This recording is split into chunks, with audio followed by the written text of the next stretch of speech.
Keio Yugekitai 2 was released in Japan and Europe in the year 1996. Sadly, it never got an American release. Known in Europe as Keio's Flying Squadron 2, it is highly regarded as the greatest platformer on the Sega Saturn. Definitely, it is a high point for action games on the system. In this game, you take control of a 14-year-old girl by the name of Rami. She's a girl who is charged with being keeper of the secret treasure, which could not be more blunt as to what it was. At the very beginning of the game, the sphere she protects is stolen, and then stolen again by a raccoon. Who would have known? She soon finds that there are 5 more spheres that are used to gain access to the secret treasure that she is to protect. So, as you can probably guess, she is tasked with going on an adventure to get all the spheres across several different levels. You will traverse through several types of levels, including an underwater section, a roller coaster section, and even some shoot 'em up levels. The platforming in this game is what you'll experience most though, and luckily it controls very well. There are only 2 major buttons in this game. One is to jump, and one is to hit your enemies. Couldn't be more simpler. And as I said before, the platforming in this game is quite excellent. You run, and it feels very nice and very smooth. Exactly what I want from a platformer.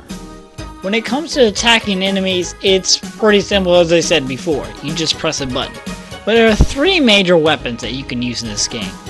One's a bow, which is used for a kind of arch attacks.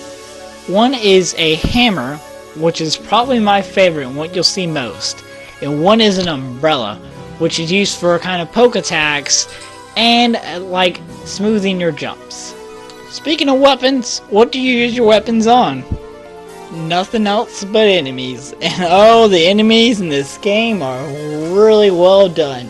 You will fight many things such as birds, raccoons, giant eggplants, and many other things.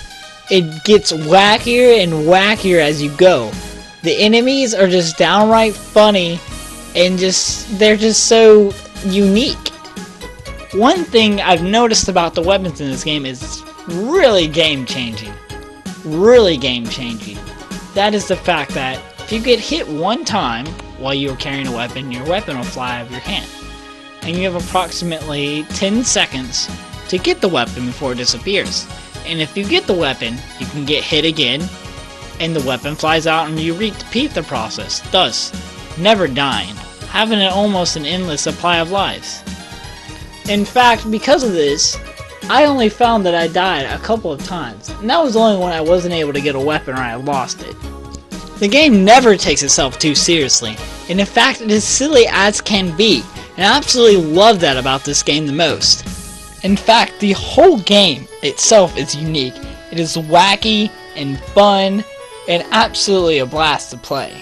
Across all of my Sega Saturn travels, I have not found another title that comes even close to the uniqueness that this game provides. Each level is uniquely designed and pleasing to look at, while the controls are smooth and the gameplay is such a blast that you want to come back for more, as I have several times over and over. What kind of rating should I bestow upon this game?